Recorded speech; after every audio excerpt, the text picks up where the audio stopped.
12h30. Le père de Joanne éteint le poste de télé, les dernières images s'agitent dans la tête du garçon. Une immense foule de pèlerins, une grande place, des drapeaux du monde entier, un homme habillé de blanc, une musique de fanfare, une atmosphère de fête, la voix nerveuse d'un journaliste, des mots qui résonnent. Vous les prêtres, votre mission est importante. Annoncez la bonne nouvelle. Écoutez la voix des pauvres. Portez sur vous l'odeur de vos brebis. L'odeur des brebis? Johann se souvient de sa dernière excursion scolaire dans les Franches-Montagnes. Tout à coup, lui et ses camarades avaient aperçu un immense troupeau.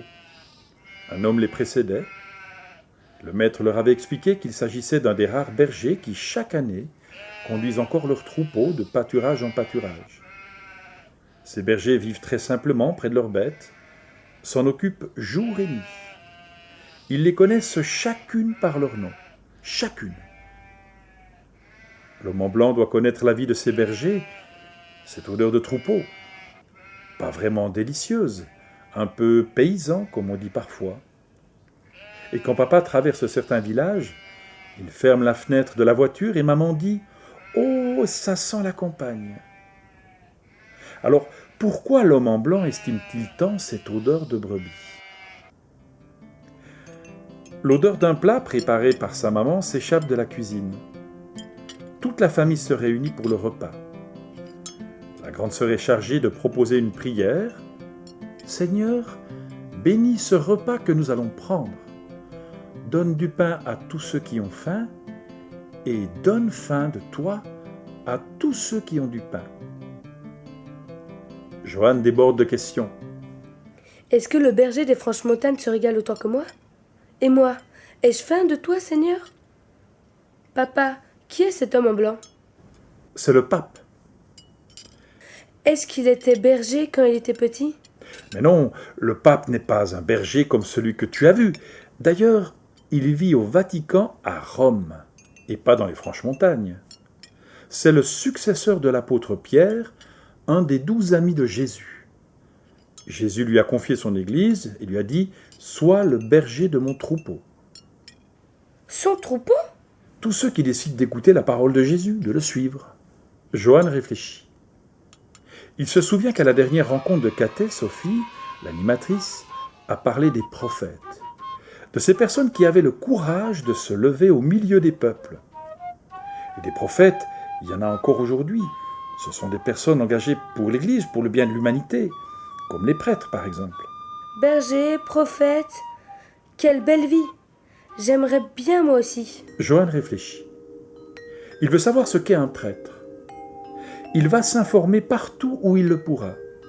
Et surtout, il va bien les observer, ces prêtres d'aujourd'hui, qui sont en même temps des bergers et des prophètes, un peu comme l'homme en blanc. Un jour, Johann découvre dans une église une image représentant Jean-Pierre Blanchard, un homme qui a dû vivre il y a bien longtemps. Peu d'informations. Curé à Soyères, mort en 1824, en odeur de sainteté. Qu'est-ce que cela veut dire en odeur de sainteté? Cela lui rappelle étrangement les paroles de l'homme en blanc, l'odeur des brebis. Et puis, le nom de cet inconnu, Jean, comme Johann, et Pierre, comme l'apôtre. Décidément, qui est cet homme?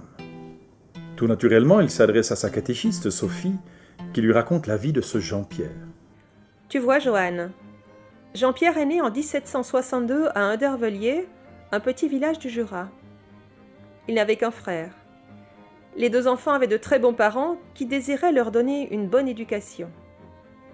Ils les ont fait baptiser parce qu'à leurs yeux, ce sacrement est le plus beau cadeau qu'ils pouvaient leur offrir. Leur ferme était située tout près de la grotte de Sainte-Colombe, célèbre lieu de pèlerinage de la région. Leur maman les y amène souvent pour prier et Jean-Pierre sent peu à peu en lui le désir de devenir prêtre pour répondre à l'invitation de Jésus. Tu sais, Sophie, je veux te confier un secret. Moi aussi, je voudrais devenir prêtre, berger et prophète. Tu crois que je pourrais? Quel beau secret tu portes avec toi. Certainement que ce sera possible, mais pas si facile. Ce choix demande un grand courage. Le pape François le dit très souvent. Aujourd'hui, il faut être des chrétiens courageux. Jean-Pierre aussi était courageux et ses parents lui ont permis d'aller à l'école. En ce temps-là, c'était souvent le curé du village qui instruisait les enfants, car l'école n'était pas encore ouverte à tous. Le curé devine très vite les qualités de ce jeune garçon. Il trouve moyen de le préparer à entrer au grand collège des Jésuites à Porrentruy, et là-bas, notre Jean-Pierre est confronté à de nombreuses difficultés. Au début, il est le dernier de la classe. Certains camarades se moquent de ce petit paysan qui ne connaît rien à la ville.